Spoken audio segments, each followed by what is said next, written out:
Left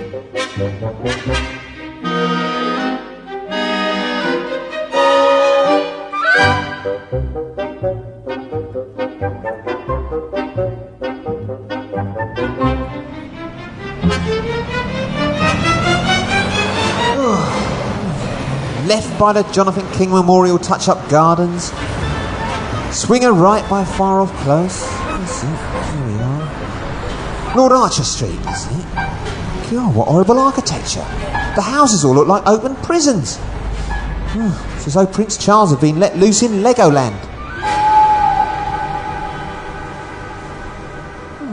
Number 75... Number 77, this is it. The Professor Bronte Twiblet Jones residence. Now, if Harmon can just sneak into a bedroom... The old crone's bound to be asleep by now. It's well past the disco hour. All Harmon left to do is creep in like a cat and pump a few rounds of the 7.6mm into her brain box.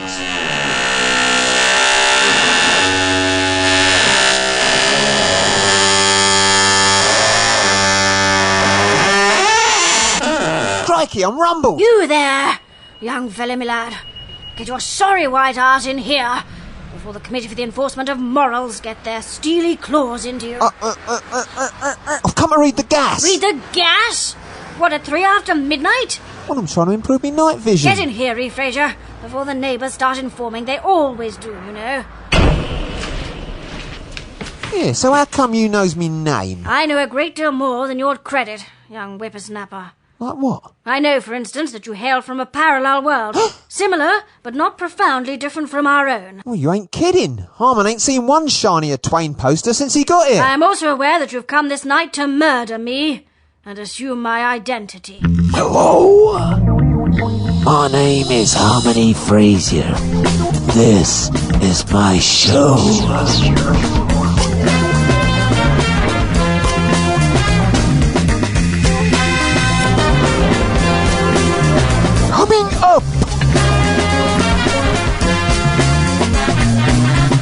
If you can, dig it. I love you more than all the heroes and all the history books in the world. Tell me! What a woman, I'll tell you.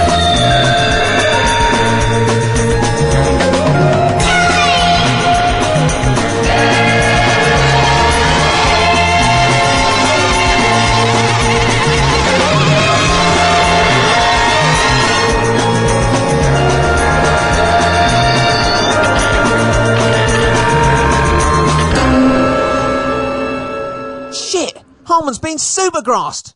Don't tell me it's that two-timing Mrs. Bassett. Oh, rubbish. No one's turned grass. Rather odd for these times, I must say. No, Harmon, my death and the events to occur this night were predicted many cycles ago by my medium and clairvoyant, the Great Shaggy. The Great Shaggy? The Great Shaggy. Master of the mystic arts, or by the hoary hosts of Harriet Harmon, he is a man who can intuit future events with the needle-like precision of a precision bomber. Except when it comes to sporting events, of course. Anyways, it's all up for Harmon. I expect the Rozzers are waiting in the closet to... Phraisyar, shut up! Events must proceed as predicted. It is vital to the fabric of reality that we do nothing to upset the boiling saucepan of time. What? You mean you're just going to stand there and let Harmon blow your skulls out? Not here, you blundering worse. You'll get gore all over my Persian rugs. Call yourself an assassin? Well, where am I supposed to do you then? In the bathroom, you twat, behind the shower curtain. It's a bit Dennis Nielsen, isn't it? Now, hurry now. We've no time to lose. You must dispose of me, assume my identity, and get to the Croydon rocket port in time for the 9:15. Hang about. There's something wacky going on here. You're standing there calmly asking Harmon to shoot your noggin off and... Oh, my dear E. Phraisyar, as an off-worlder, you obviously have no idea of the peremptory powers of prediction. We cannot fight fate. All was ordained long ago by forces beyond our ken.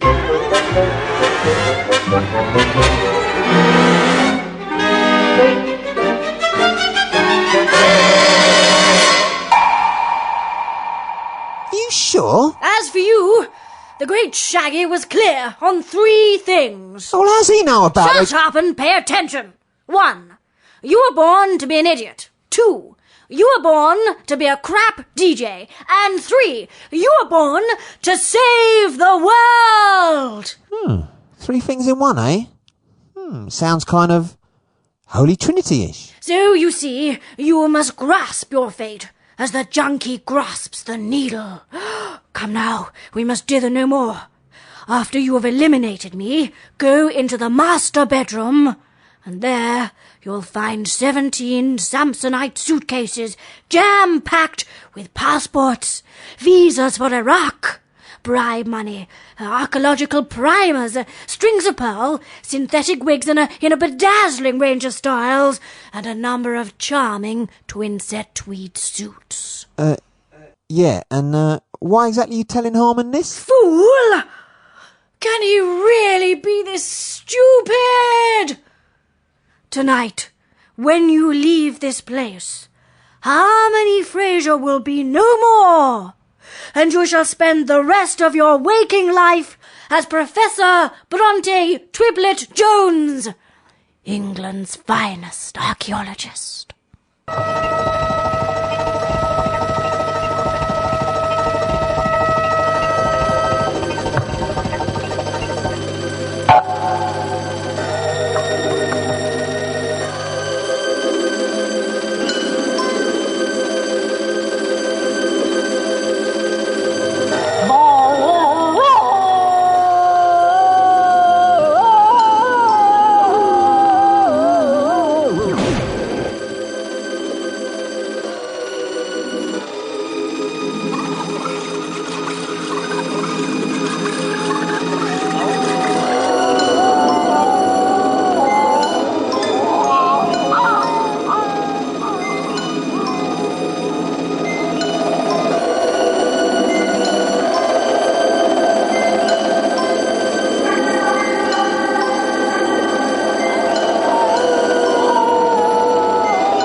So here I am already.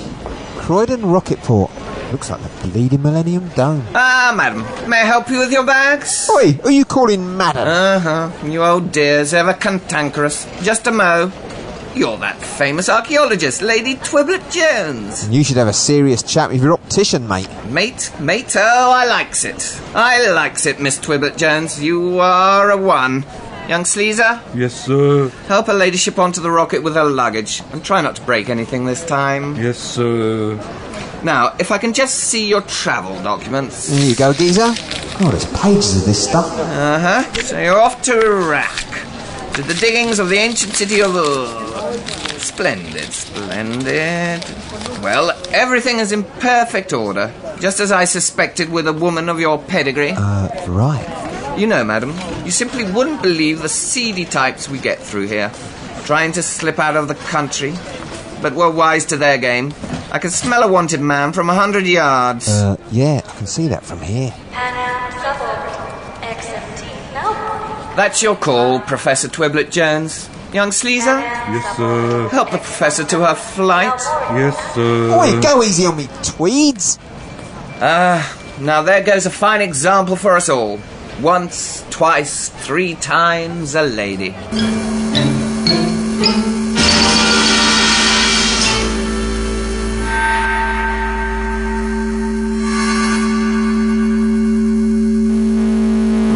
Commencing final countdown. 10, 9, 8, 7, 6, 5, 4, 3, 2, 1. Full power.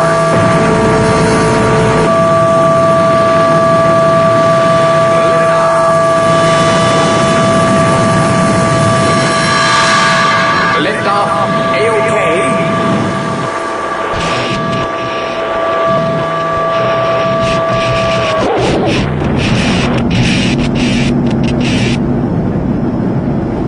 Blimey. Harmon ain't never been in a rocket before. I thought my head was going to be pushed out through my small intestine on takeoff. It's worse than flying Aer Lingus with a bunch of psychiatric nurses. I wonder what passes for in-flight entertainment in this shoddy reality. Here, flight attendant. Yes, madam. Can I get you a nice cold bovril? Don't you madam me, I've had enough of that already. Here, what does everyone do for entertainment on these intercontinental rocket trips? Well, don't worry, madam. In a moment, everyone will start throwing up. You and me included. It's a byproduct of our suborbital trajectory. Kidding. Here we go. Grab a bag, madam. Before you indelibly spatter your tweets...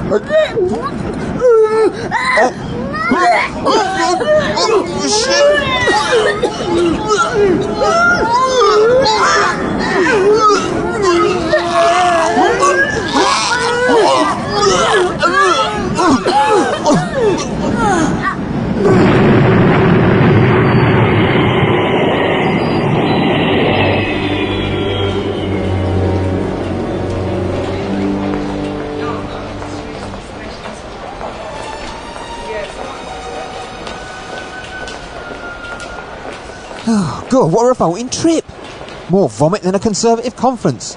Welcome to Baghdad Rocket Drome, madam.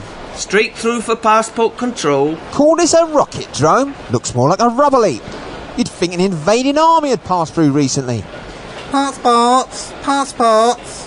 Thank you, miss. Less of that. Ah, Miss Twiblet Jones, the renowned archaeologist. Welcome to the British Protectorate of Iraq. Don't mind me asking, but where are all the Iraqi people? Oh, we don't let them come anywhere near our rocket or gas facilities. Don't want to go giving them ideas. What do you mean? The Iraqis are quite happy to live out their simple lives in the desert, tending the sheep and playing with the hulks of burnt-out tanks. And that makes us happy, knowing that they're not getting up to any mischief. Your passport, madam. Tar. Oh, Miss Twiblet Jones. Huh? I almost forgot.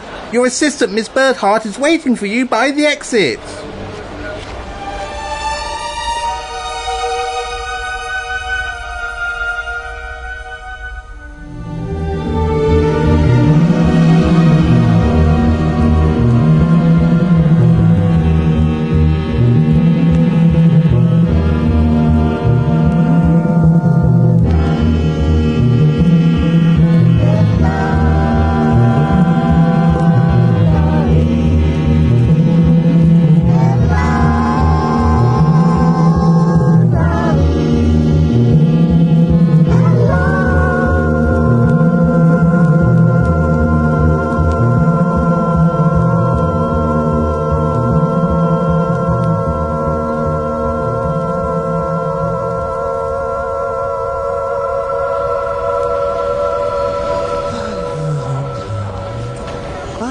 Miss, Amelia Birdheart. How did you know? There's a big sign around your neck with your name on. Oh, Miss Twiblet Jones, I have desired so long to meet you. You are a glowing example to women everywhere. Oh, really? A woman archaeologist, not just equal to, but superior to all the men in her field. Brainier, more erudite, wittier... Okay, enough of the Julius Caesars. Harmon's dying for a piss. This corset's remodelling me bladder. Harmon? Who's Harmon? Who do you bleeding think? I'm Harmon. Harmon? What a wonderful moniker for a woman. Oh, God. Look, I'll be back in a jiffy. Miss Twiblet-Jones, What? you can't go in there. That's the men's facility. I don't see why not. I've been hanging round them most of my adult life. Oh, Miss Twiblet-Jones, if only all women had your pioneering spirit. Oh, no! Oh, no! Oh, no! 5, 4, 3, 2, 1. 1. 1.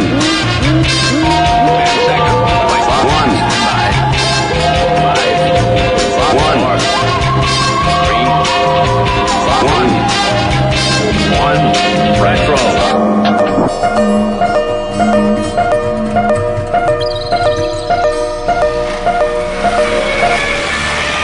Not far to the dig now, Miss Twiblet-Jones. That's Harmon. Sorry, Harmon. Now, as Harmon was saying, it's high time I think we handed those Elgin marbles back to the Parthenon. What? So they can dissolve and decay in the heat and canker of those acid-soaked Athenian downpours? Well, all things must pass, Miss Birdheart. That's the immutable law of the jungle.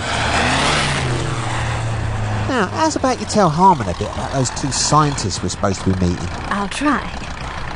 First of all, there's the leader of the excavation, Professor Worston-Evers from the Ashmolean. So what's his story then? Oh, a thoroughly disagreeable old man. Whenever he sees me, he makes plain his atavistic opinion of females. I do believe he'd prefer it if all womankind was stood over a hot gas stove eternally baking cakes. Smashing. And the other boffin? The brilliant Dr. Seven Krantz Third Kettle. Dashing, opinionated, and most often wrong. And he's forever wiping traces of Heinz ketchup off his ludicrous ginger beard. Oh, heads up, look. Is this the place? Indeed. To think that this was once the centre of the magnificent city of Ur. Looks like a bleeding building site.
So, I looked Maltravers in the eye, right in the right eye, mind, not in the left, and I said... Watch out, Evers, old man. Here comes that twittering neurotic Miss Birdheart and that pain-in-the-neck old crone Miss Bronte Twiblet-Jones, fresh off the rocket.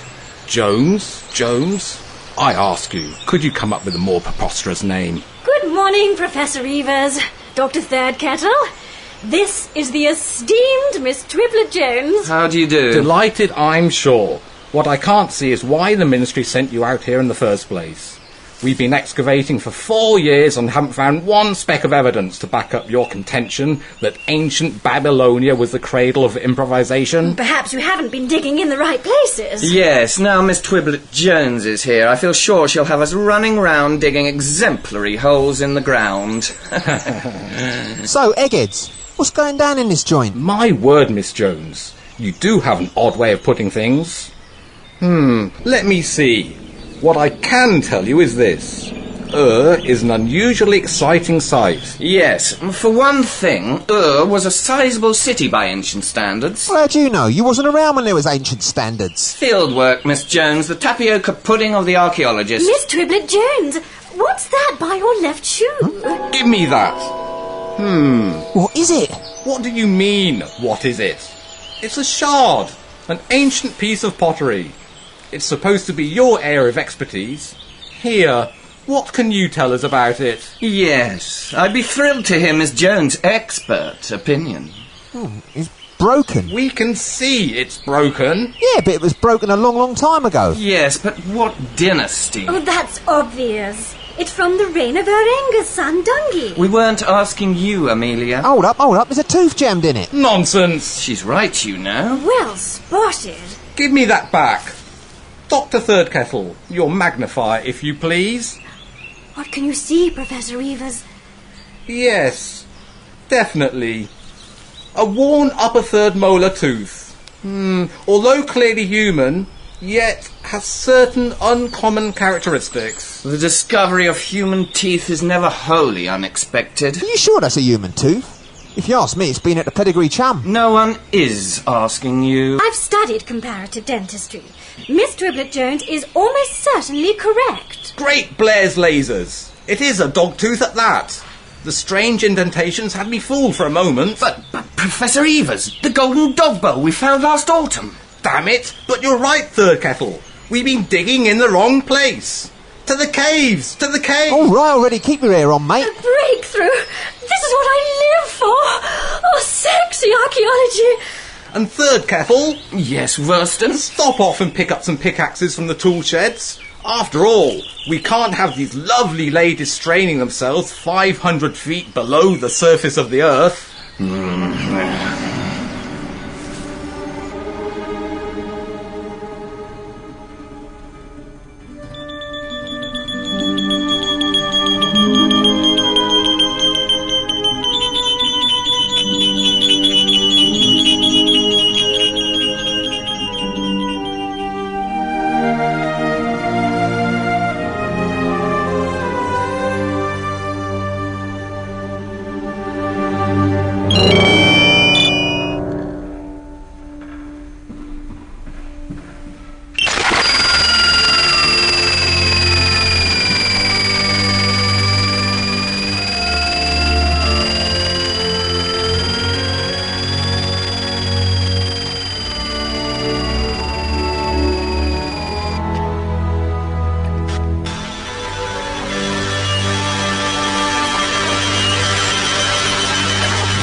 Watch out for the weeper holes, Miss Triplet Jones. Weeper holes? What are weeper holes when they're at home? A sort of antique drains, really. Otherwise the mud brick would swell up and burst. Call yourself an expert, Miss Jones, and you've never heard of weeper holes? Pah. Look up ahead. Can you see the curious white deposits covering the ground? Nice. Yes, they were quite obviously laid down by lime-laden drip from a former age. Well, look, I'm sorry to puncture your snorkel, mate. There's a couple of empty whitewash buckets standing over there by the screen. Bush's spectacles. Miss Triplet Jones is correct. Indeed. Receptacles of a recent provenance. That's put pay to your speculation, Third Kettle. But Professor Evers, my idea... Come, let us linger no longer. This site is hopelessly contaminated by modernity. Hang about. Don't give up the ghost just yet. That paint might lift off with a little white spirit. Come on, Miss Triplet Jones. Perspicacity such as yours would be wasted on the tasks of the menials. Hurry up, ladies. We must return to dig 4,423 at once.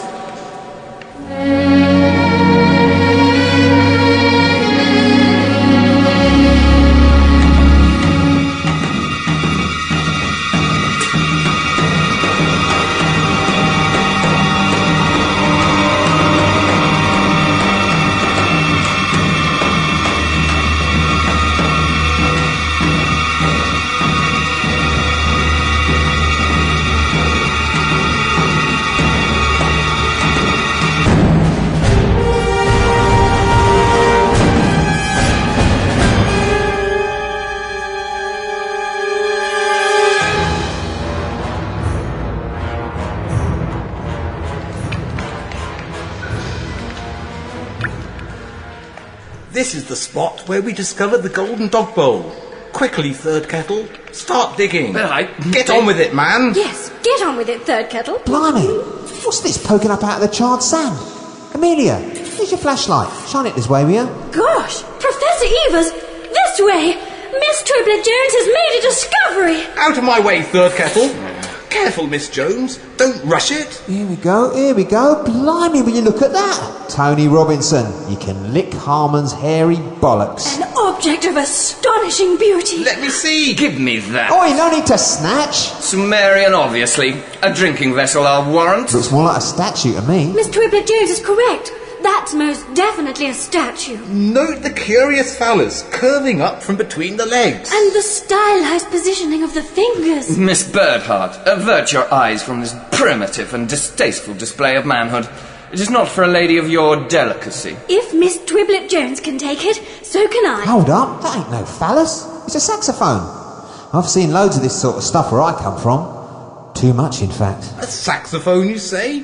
Job's box. That would indicate that these primitives had improvisation. Yes, more than 30,000 years ago. What a terrible thought. Twiddle twaddle. It's nothing of the sort. I'll stake my reputation on it being a votive terracotta militiaman of sorts. I don't give a fig for your reputation, Third Kettle.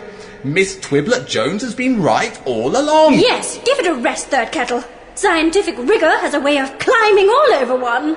Miss Twiblet Jones, I am sorry I doubted your brilliant interpretation, dear lady. That's all right, Prof. Here, give the figurine a polish. It's covered in muck. There may well be vital inscriptions beneath that filthy crust. Very well. Stand back while I rub vigorously.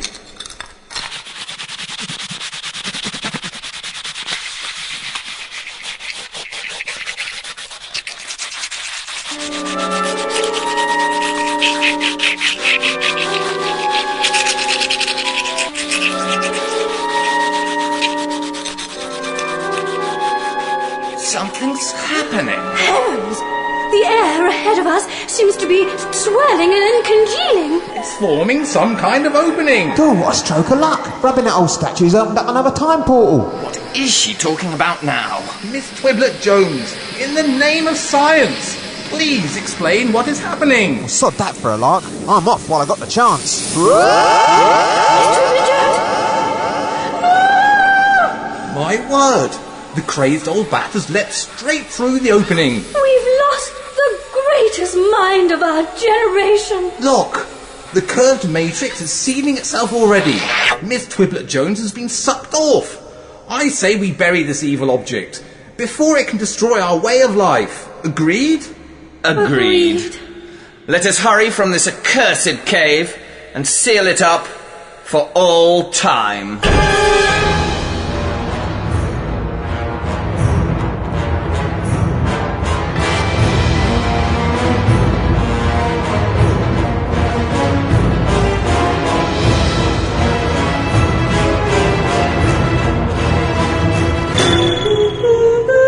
Hello, my name's Harmon E. Phraisyar, and that was my show. Supercalifragilisticexpialidocious thanks to all my guests this week. Simon Lucas, Being Selfish, Trafina Mulford. And remember, always put on clean underwear before you blow yourself up.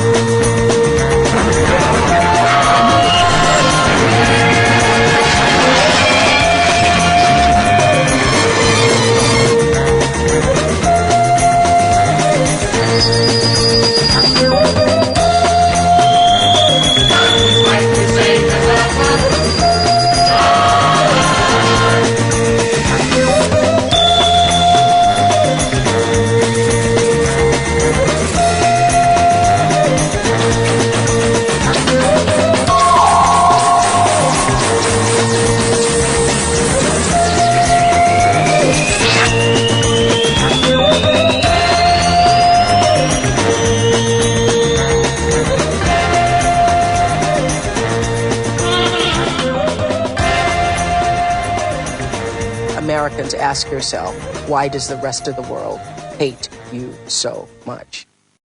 Hate you so much.